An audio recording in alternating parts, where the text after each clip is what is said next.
The market is near all-time highs, inflation is coming down, and interest rates are going to be cut next year.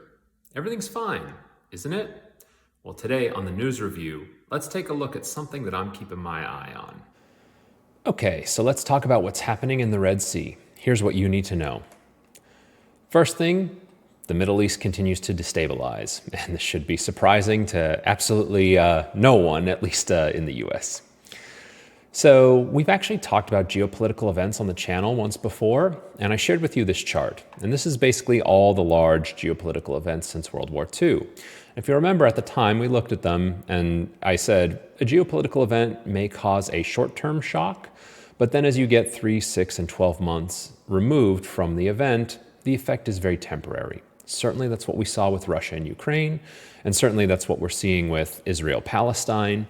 But then I looked over at this column, the 12-month column here, and I said, if you look at the geopolitical events that actually impacted the market and caused a lasting impact, there were one of two camps.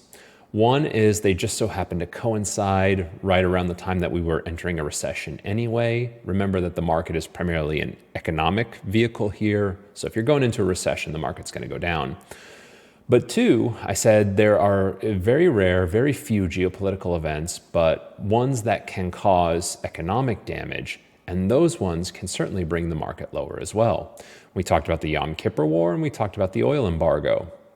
So the key takeaway here is that humanitarian costs are the primary cost of warfare, but if we do start to see economic damage, it's something that we're going to want to pay attention to. That brings us to today. Houthi rebels have intermittently shut the Bab el-Mandeb Strait. And this is important because I think this is triggering some of that economic damage, or it's going to, at least in the future.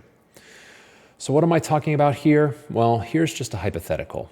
Let's look at ocean-going transit between Rotterdam and Singapore, two large ports. This is basically goods transport between Asia and Europe. Now, prior to this Houthi issue, this cargo would transit via the Suez Canal. Now that this strait, the Bab el-Mandeb down here, basically the connection between Asia and Africa, or the Middle East and Africa, now that this is shut, we can no longer transit via the Suez, and we have to take a route that is almost 40% longer around the Cape of Good Hope in the southern tip of Africa. And what this is going to do, if you think about the amount of shipping traffic between Asia and Europe, it's pretty sizable. And so if you think about things like fuel, if you think about things like time, if you think about things like risk and insurance, there is a tremendous difference between easy, modern, convenient shipping through the Suez and taking a route like this. And we are already seeing ships start to reroute, and we are already seeing shipping prices start to adjust. So what does this all mean? Well, first, unsurprisingly, there's continued turmoil in the Middle East. Two, though geopolitical events generally don't impact the market, the ones that will impact the market typically create economic issues. And then finally, what I believe the current situation in the Red Sea has the possibility to cause these economic issues. I'm not saying they are happening right now. I'm not saying that's a concern for today. But what I am saying is this is a yellow light. So the market's doing great. I don't want to say anything bad about the market. Between now and the end of the year, things should be good. We're actually in the Santa Claus rally phase as I'm speaking to you now. But this is something I got my eye on. And certainly at or near all-time highs. You want to be looking for things that are going to spoil the party? This is one of the suspects that I got.